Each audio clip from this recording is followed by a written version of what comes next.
Hello everyone, welcome back on my YouTube channel. So students, last class में हमने discuss किया था neuron का हमने पूरा माइक्रोस्कोपिक स्ट्रक्चर को भी डिस्कस कर लिया था एंड उसके साथ साथ उसकी हमने पूरी जितने भी उसके अंदर ब्रांचेस थे और सेल बॉडी उसको डिटेल में डिस्कस कर लिया था। तो आज का हमारा टॉपिक है न्यूरोगिलिया। इसका थोड़ा मैंने आपको स्टार्टिंग में बताया था कि न्यूरोगिलिया क्या होती है। न्यूरोगिलिया सपोर्टिंग सेल्स होती है, ठीक है। न्यूरोगिलिया क्या होती है? सपोर्टिंग सेल्स होती है जो जो क्या करती है, सपोर्ट प्रोवाइड करती है किसको? जो न्यूरॉन्स होती है उसको, ठीक है। ये सपोर्ट प्रोवाइड करती है किसको? न्यूरॉन्स को। लास्ट क्लास में हमने डिस्कस किया था कि इनको नॉन न्यूरोनल सेल्स भी बोलते हैं। नॉन न्यूरोनल सेल्स हम इसको इसलिए बोलते हैं बिकॉज ये क्या होती है? नॉन एक्साइटेबल होती है, क्योंकि इनमें एक्साइटेबिलिटी की प्रॉपर्टी नहीं होती है, इसीलिए ये ना क्या नहीं कर सकती, डिवाइड नहीं कर सकती। ये डिवाइड नहीं करती है बिकॉज दे आर नॉट क्या कह सकते हैं, एक्साइटेबल नहीं होती है। That's why they can not divide. इसीलिए ये अपने आप को रेप्लिकेट ही करती है सिर्फ, ठीक है। ये अपने आप को क्या करती है? रेप्लिकेट ही करती है ओनली, और अपने नंबर को इंक्रीज करती है। Only that replication process occur in the neuroglia, there is no division. Okay, so neuroglia क्या होती है? सपोर्टिंग सेल होती है। न्यूरॉन्स को ये क्या करती है? सपोर्ट प्रोवाइड करती है। नॉन एक्साइटेबल सेल्स होती है, मतलब ये ट्रांसमिट नहीं करती है कोई भी इम्पल्स को, सिर्फ न्यूरॉन ही इम्पल्स को ट्रांसमिट करती है। बट ये क्या होती है? सपोर्टिंग सेल्स होती है जो न्यूरॉन्स को सपोर्ट प्रोवाइड करती है, ठीक है। डिवाइड नहीं करती है, रेप्लिकेशन ओनली करती है। अब हम कुछ सेंट्रल नर्वस सिस्टम में न्यूरॉन्स जो हमने पढ़े थे, वैसे ही वहाँ पे भी न्यूरोगिलिया प्रेजेंट होती है, जिनको हम सेंट्रल न्यूरोगिलिया बोलेंगे। और जो पेरिफेरल नर्वस सिस्टम में न्यूरोगिलिया प्रेजेंट होगी उसको हम पेरिफेरल न्यूरोगिलिया बोलते हैं। ओके स्टूडेंट्स, तो सीएनएस की कुछ है और कुछ है पीएनएस की, तो आप उसको डिस्कस कर लेते हैं वन बाय वन। सबसे पहले है मैक्रोगिलिया। इसको फर्दर हमने डिवाइड किया हुआ है, ठीक है। सेंट्रल न्यूरोगिलिया को हमने फर्दर दो पार्ट्स में डिवाइड किया है, मैक्रो एंड माइक्रो, ठीक है। मैक्रो के अंदर तो आती है एस्ट्रोसाइट्स और माइक्रो के अंदर कुछ नहीं आएगी। सिर्फ मैक्रो को हमें फर्दर डिवाइड करना आगे, एस्ट्रोसाइट्स और दूसरे हैं ओलिगोडेंड्रोसाइट्स। मैक्रो के अंदर है एस्ट्रोसाइट्स एंड ओलिगोडेंड्रोसाइट्स। आगे फिर फर्दर जो एस्ट्रोसाइट है वो फाइब्रस भी हो सकते हैं और प्रोटोप्लाज्मिक भी हो सकते हैं, ठीक है। अब जैसे हम बात कर रहे हैं तो इनका थोड़ा स्ट्रक्चर भी देख लेते हैं। जो डायग्राम है दैट इज फाइब्रस एस्ट्रोसाइट की। एस्ट्रोसाइट है जो कि मोस्ट अबंडेंट न्यूरोगिलिया, जो सबसे ज्यादा न्यूरोगिलिया पाई जाती है वो क्या होती है? एस्ट्रोसाइट्स होती है। आपको दिखाई दे रहा होगा ये डायग्राम जो है इस स्टार शेप का डायग्राम है, बिकॉज इनके नाम पर मैंने हमेशा कहा है कि एनाटॉमी में आपको सिर्फ नाम याद करने होते हैं, और वो जो नाम होते हैं वो ऐसे ही नहीं दिए हुए, किसी ना किसी लॉजिकल रीजन से ही उनको दिया हुआ है। तो देखो जो एस्ट्रोसाइट्स हैं, साइट्स का मतलब तो आपको पता है सेल्स होता है, ठीक है। साइट्स का मतलब क्या होता है? देखो साइट्स का मतलब होता है सेल्स, ये हमेशा याद रखना, ठीक है। साइट्स का मतलब क्या होता है? सेल। यहाँ पे क्या लिखा हुआ है? एस्ट्रोसाइट लिखा हुआ है। एस्ट्रो का मतलब होता है एस्ट्रो, स्टार लाइक होता है, ठीक है। कैसा कैसा होता है? Star like. अब आपने देखा होगा जो स्टारफिश होती है वो स्टार की जैसी उसकी शेप होती है, अज्यूम किया हुआ वो स्टार जैसी होती है, इसलिए उसको हम एस्ट्रॉइड्स बोलते हैं। तो ऐसे ही यहाँ पे जो सेल्स उसकी जैसी दिखेगी, स्टार की जैसी, उसको हम एस्ट्रोसाइट्स बोलेंगे। डायग्राम में आप देख सकते हैं ये एस्ट्रोसाइट का डायग्राम है, ये भी एक एस्ट्रोसाइट का डायग्राम है, लेकिन ये फाइब्रस है। कुछ इसमें फाइबर्स, शॉर्ट फाइबर्स आपको दिखाई दे रहे हैं जो कि इससे बाहर की तरफ निकलते हैं, और एक प्रोटोप्लाज्मिक है जो प्रोटोप्लाज्मिक कंसंट्रेशन रखता है। तो एस्ट्रोसाइट्स के दो हो गए, fibrous and protoplasmic. After that ये आपको दिखाई दे रहा है ओलिगोडेंड्रोसाइट्स, ठीक है। तो ये किसका डायग्राम है? ओलिगोडेंड्रोसाइट का। फिर हम बात करते हैं पेरिफेरल जो न्यूरोगिलिया, जो पीएनएस में पाई जाएगी। एक तो उसमें स्वान सेल्स आएगी जो हमने न्यूरॉन्स के डायग्राम में भी देखी थी, ठीक है। स्वान सेल्स, और इसमें आती है कुछ सैटेलाइट सेल्स, ठीक है। तो इसमें दो चीजें आ गई, Schwann cell and then satellite cell. अब हम इसको पूरा वन बाय वन डिस्कस कर लेते हैं। ये तो इसका फ्लो चार्ट था आपको समझाने के। से पहले है एस्ट्रोसाइट्स, अभी हमने डिस्कस किया astro means star like shape and sites मतलब सेल्स। जो स्टार लाइक शेप की सेल्स होती हैं उन्हें हम एस्ट्रोसाइट्स बोलेंगे। तो जो न्यूरोग्लिया है उसमें एस्ट्रोसाइट्स मतलब स्टार शेप्ड हो गई, ठीक है। इसमें अभी हमने दो पार्ट डिस्कस किए थे, एक तो था प्रोटोप्लाज्मिक एस्ट्रोसाइट और एक था फाइब्रस एस्ट्रोसाइट। जो प्रोटोप्लाज्मिक है जिसमें प्रोटोप्लाज्मिक लाइक स्ट्रक्चर्स पाए जा रहे थे तो वो हमें ग्रे मैटर में सीन होती है। अभी के लिए आप सिर्फ इतना याद रख लो कि ग्रे मैटर में फाइब्रस पाई जाती है, सॉरी प्रोटोप्लाज्मिक पाई जाती है, फाइब्रस व्हाइट मैटर में पाई जाती है। और उसके बाद हम इसको जो ग्रे मैटर है व्हाइट मैटर है उसकी एक नेक्स्ट वीडियो अपलोड करने वाली हूँ मैं, उसमें आपको पूरा डिटेल में पता चल जाएगा कि ग्रे मैटर और व्हाइट मैटर क्या होता है। सो स्टूडेंट्स लास्ट क्लास में शायद मैंने आपको बताया नहीं था, जो सेल बॉडी होती है ना उस वो किससे मिलके बनी होती है, ग्रे मैटर से मिलके बनी होती है। तो ये भी आप लर्न कर लो बिकॉज ये इम्पोर्टेंट है, ठीक है। और जो प्रोसेसेस थे जो कि डेंड्राइट्स और एक्सोन्स मैंने आपको बताए थे, जो कि ब्रांचेस थे न्यूरॉन की, वो वाइट मैटर से मिलके बने होते हैं, ठीक है। वो वाइट मैटर को कंटेन करते हैं और जो सेल बॉडी होती है वो ग्रे मैटर को कंटेन करती है। और एक कॉम्पिटिटिव एग्जाम के लिए एक और क्वेश्चन मैं आपको बता देती हूँ। मैंने आपको बताया था जो सेल बॉडी का ग्रुप CNS में होता है उसको हम क्या कहते हैं, न्यूक्लियाई कहते हैं। और जो PNS में होता है उसको हम क्या कहते हैं, गैंग्लिया कहते हैं। लेकिन एक ऐसी एक्सेप्शन है, एक नाम है बेसल गैंग्लिया, बेसल गैंग्लिया। अब आपको पता है बेसल गैंग्लिया मतलब ये PNS में पाई जाने चाहिए, बट ये एक्सेप्शन है इसीलिए हम इसको याद कर रहे हैं। ये सेरिब्रम में पाई जाती है जो किसका पार्ट है, CNS का पार्ट है। तो ये एक एक्सेप्शन है, एग्जाम पॉइंट ऑफ व्यू से भी है और कॉम्पिटिटिव पॉइंट ऑफ व्यू से भी है। तो ये आप थोड़ी जानकारी रखिएगा, ठीक है। तो फिर अभी हमने डिस्कस कर लिया जो प्रोटोप्लाज्मिक है वो ग्रे मैटर और जो फाइब्रस है वह व्हाइट मैटर, ठीक है। एस्ट्रोसाइट सबसे ज्यादा मात्रा में पाई जाती है, मोस्ट अबंडेंट न्यूरोग्लिया जो है वो एस्ट्रोसाइट है। क्वेश्चन ये आ सकता है which of the following is the most abundant क्या है, न्यूरोग्लिया। तो फिर हम क्या बोलेंगे उसको, दैट इज एस्ट्रोसाइट्स, ठीक है।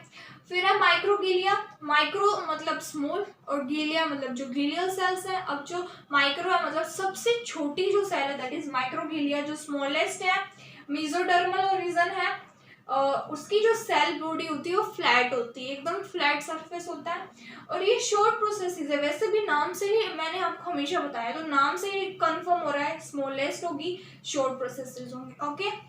आफ्टर दैट मैंने आपको ये बताया, ये इम्पोर्टेंट है क्योंकि ये भी आप CNS में ही इंक्लूड करेंगे, ठीक है। जो CNS सेंट्रल न्यूरल थी उसमें ही हम 4 टाइप मानेंगे, एक तो एस्ट्रोसाइट उसके अंदर मानेंगे, एपेंडाइमल सेल मानेंगे, हम माइक्रोग्लिया भी उसी के अंदर ही मानेंगे, तो उसी में हम उसको इंक्लूड करेंगे। आफ्टर दैट जो ये एपेंडाइमल न्यूरोग्लिया होती है ये सिलिएटेड होती है, इसमें सीलिया प्रेजेंट होते हैं आउटसाइड सरफेस पे। ये क्या करती है, ये फॉर्म क्या करती है, एपिथेलियम लाइनिंग बनाती है ब्रेन के अंदर। जो वेंट्रिकल्स होते हैं ब्रेन के 4 होते हैं, एक लेटरल होता है जो कि लेफ्ट और राइट में प्रेजेंट होगा, एक थर्ड वेंट्रिकल होता है और एक फोर्थ वेंट्रिकल होता है। नेक्स्ट वीडियो में हम डिस्कस करेंगे आगे आने वाली वीडियो में। तो वेंट्रिकल्स में ये पाई जाती है आपको, ठीक है। वेंट्रिकल्स में ये मिलती है और ये क्या स्क्रीट करते हैं वहां पर, CSF सेरिब्रोस्पाइनल फ्लूइड, जो कि इम्पोर्टेंट फ्लूइड होता है जो प्रोटेक्ट करके रखता है हमारे ब्रेन को, वेंट्रिकल्स को, स्पाइनल कॉर्ड को। तो ये एक सेरिब्रोस्पाइनल फ्लूइड जो है बहुत इंपॉर्टेंट है, इस पे भी हम आगे पढ़ने वाले हैं पूरा। अभी के लिए सिर्फ आप ये नाम जान लो, ठीक है। तो स्क्रीट क्या करता है, CSF जो कि मेन है, इसीलिए इम्पोर्टेंट बन जाती है। इसको आप याद करना क्योंकि एपेंडिमल जो सेल्स होती है वो मोस्ट इम्पोर्टेंट है और क्वेश्चन आता है इस पर भी। और ये आपको बेसिक कॉम्पिटिटिव व्यू से मैंने आपको बता दिया। देन जो स्वान सेल्स होती हैं, स्वान सेल हमने न्यूरॉन के स्ट्रक्चर में भी पढ़ी थी। जो सेल्स होती है उसके अराउंड क्या होती है, माइलिन शीट प्रेजेंट होती है। वहीं पे देखो PNS के अंदर सबसे मेजर जो फंक्शन है वो यही है, मतलब जो मेजर काम करती है वो स्वान सेल्स होती है। क्या प्रोवाइड करती है, जो नर्व फाइबर्स होते हैं ना उसके अराउंड ये माइलिन शीट बना के रखती है, ठीक है। इंपॉर्टेंट रोल है कि नर्व को रीजनरेशन में हेल्प करती है। आपको पता है जो न्यूरॉन है उसमें सेंट्रोसोम नहीं होता है, उसका मतलब क्या है, वहाँ पे डिवीज़न नहीं होती है। मैंने आपको फर्स्ट डे क्लास में बताया था कि जो नर्व्स होती है ना, जो न्यूरॉन्स होती है, वो अगर एक बार डैमेज हो गई तो वापस से वो नहीं बनती है, ठीक है। तो डैमेज हो गई मतलब वो हो गई, लेकिन ये रीजनरेशन में हेल्प करती है, रीजनरेट होगी, ना कि वो नई वापस बनेगी, ठीक है। जो डैमेज हो गई है, एक बार टूट गई कोई न्यूरॉन, तो वो वापस कभी भी नहीं बनेगी, ये याद रखना, ठीक है। उसके बाद सैटेलाइट सेल्स, जो कि एक्सटीरियर सरफेस पे प्रेजेंट होती है। पीएनएस जो न्यूरॉन्स होती हैं उनके एक्सटीरियर मतलब आउटसाइड जो सरफेस है वहां पर कौन सी जो cells present, that is satellite.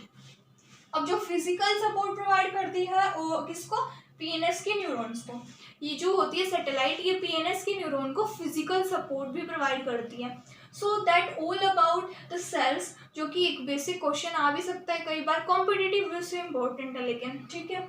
और ये वाला तो मोस्ट इम्पोर्टेंट है, और ये एक्सेप्शन आप लर्न कर लेना। एक ऐसी गैंग्लिया होती है जो कि कैसी होनी तो चाहिए थी पीएनएस के अंदर, बट ये सेरिब्रम में पाई जाती है, तो ये इसका एक्सेप्शन है। और ये आपको मैंने बता दिया था पहले ही कि जो सीएनएस होती है उसमें न्यूक्लियाई कहेंगे सेल बॉडी के ग्रुप को, और जो पीएनएस है उसमें गैंग्लिया कहेंगे, ठीक है। अब हम सेल जो कि बच गई है, दैट इज ओलिगोडेंड्रोसाइट्स। अभी मैंने आपको इसका स्ट्रक्चर दिखाया था जो पीयर शेप की थी, बिल्कुल जस्ट लाइक अ पीयर। तो ये स्मॉलेस्ट होती है, एस्ट्रोसाइट्स से थोड़ी छोटी होती हैं, पीयर शेप की होती है और क्लस्टर में पाई जाती है, एक राउंड नर्व में पाई जाएगी। एक बहुत सारी जो ये नर्व की जो भी सेल्स होती हैं एकदम क्लस्टर फॉर्म में पाई जाएगी, राउंड तरीके से, ठीक है। और ये क्या फॉर्म करती है, myelin sheath around the CNS. CNS के अंदर जो न्यूरॉन्स होते हैं माइलिन शीथ का प्रोवाइड करती है। उसके बाद हम न्यूरोग्लिया के फंक्शंस को डिस्कस करते हैं। मैकेनिकल सपोर्ट प्रोवाइड करती है ये, फैगोसाइटोसिस ये देती है, रिपेयर करती है किससे, ग्लाइसोसिस प्रोसेस से, ये न्यूट्रिशनल स्टेटस भी रखती है, होम्योस्टेसिस को मेंटेन करना, that is very much important role play करती है सिनेप्सिस के अंदर, और ब्लड ब्रेन बैरियर ये क्या करती है, बनाती है। तो स्टूडेंट मैकेनिकल सपोर्ट कैसे प्रोवाइड करेगी, ये एकदम जो है, क्योंकि मैंने आपको बताया था ये सपोर्टिंग सेल होती है, तो ये क्या करती है, रीजनरेशन में हेल्प करती है। जो न्यूरॉन्स डैमेज हो गई है उनको रीजनरेट करने में हेल्प करेगी, मैकेनिकल सपोर्ट प्रोवाइड करेगी, ठीक है। फैगोसाइटोसिस का मतलब हो गया ये डिस्ट्रॉय कर देगी, कोई भी अगर इसके अंदर कोई भी फॉरेन पार्टिकल आ रहा है, ठीक है, तो मतलब क्या करेगी, पैथोजन, कोई भी पैथोजन उसको ये क्या करेगी, डिस्ट्रॉय करने का काम करेगी, तो वो घुसने नहीं देगी हमारे नर्वस सिस्टम में, ताकि उसको प्रोटेक्शन। तो फैगोसाइटोसिस का मतलब हो गया प्रोटेक्शन का काम ये करेगी यहाँ पे। आफ्टर दैट रिपेयर करेगी किससे, ग्लायोसिस प्रोसेस, न्यूट्रिशनल, हमारे जो ब्रेन है उसको भी तो ऑक्सीजन चाहिए, न्यूट्रिएंट्स चाहिए, तो एटसेट्रा, ये जितने भी चीजें हैं ये कौन प्रोवाइड करेगी, क्योंकि ये सपोर्टिंग सेल है, तो ये जितना भी काम है सपोर्ट करने का यही प्रोवाइड करेगी। तो जो न्यूट्रिएंट्स होते हैं वो भी यही लेके जाएगी, ठीक है। उसके बाद मैंने लिखा होम्योस्टेसिस, होम्योस्टेसिस को मेंटेन करने का काम। साइनेप्सिस जो होता है, दो न्यूरॉन्स के बीच में जो जंक्शन या फिर जो गैप होता है उसको हम साइनेप्सिस कहते हैं, जो एक न्यूरॉन को दूसरे न्यूरॉन से जोड़ने का काम करता है, दैट इज सिनेप्सिस। तो सिनेप्सिस में इंपॉर्टेंट रोल हेल्प करती है neuroglia. After that blood brain barrier. So students, blood brain barrier क्या होता है, ट्रिपल बी हम इसको कहते हैं, B B and B, blood brain barrier. एक ऐसा टाइप के बैरियर है जैसे कि कुछ ब्लड वेसल्स होती हैं, वस्कुलराइज्ड होती है, हाईली वस्कुलराइज्ड, उनके पास एक इतनी अच्छी इंपॉर्टेंट प्रॉपर्टी होती है, कोई भी आयंस, कोई भी मिनरल वगैरह उनको रेगुलेट करने का काम रखती है। तो वो क्या करती है, ब्लड को और ब्रेन को उनसे अलग करती है, मतलब जो आयंस का मूवमेंट है उसको रेगुलेट करेगी, that is blood brain barrier. तो ये हाईली वेस्कुलराइज्ड फॉर्म में होगा जो ब्लड वेसल्स हैं उनके द्वारा, तो ये एक मेंटेन करेगी बैरियर, ठीक है, ब्लड और ब्रेन के बीच में। तो ब्लड ब्रेन बैरियर में भी न्यूरोग्लिया सपोर्ट करेगी। सपोर्टिंग का काम तो इसका है, जो कि आपको सबसे पहले इंपॉर्टेंट मैकेनिकल सपोर्ट प्रोवाइड करेगी। उसके अलावा इसमें बहुत सारे फंक्शंस होते हैं, जैसे फैगोसाइटोसिस हो गया, डिस्ट्रॉय कर देगी पार्टिकल जो भी अंदर आ रहा है उसको डिस्ट्रॉय कर देगी ताकि प्रोटेक्शन हो सके। रिपेयर करती है, मैंने आपको बताया था, रीजनरेशन में हेल्प करती है। न्यूट्रिएंट प्रोवाइड करेगा, क्योंकि हमारे ब्रेन को भी तो ऑक्सीजन चाहिए, सफिशिएंट अमाउंट में ऑक्सीजन चाहिए तभी हमारा ब्रेन काम करेगा, तो न्यूट्रिशन जो है ये न्यूरोग्लिया लेके जाती है। होम्योस्टेसिस को मेंटेन करती है, इंपॉर्टेंट रोल प्ले करती है सिनेप्सिस के अंदर। सिनेप्सिस जो गैप होता है दो न्यूरॉन्स के बीच में, उसको हम सिनेप्सिस कहते हैं। जैसे ये एक न्यूरॉन है, फिर ये सिनेप्स आ गया, देन ये सेकंड न्यूरॉन है, तो इनके बीच को कनेक्शन जो है दैट इज सिनेप्सिस। ये एक गैप है, एक जंक्शन हम उसको बोल सकते हैं। ब्लड ब्रेन बैरियर मैंने आपको बता ही दिया।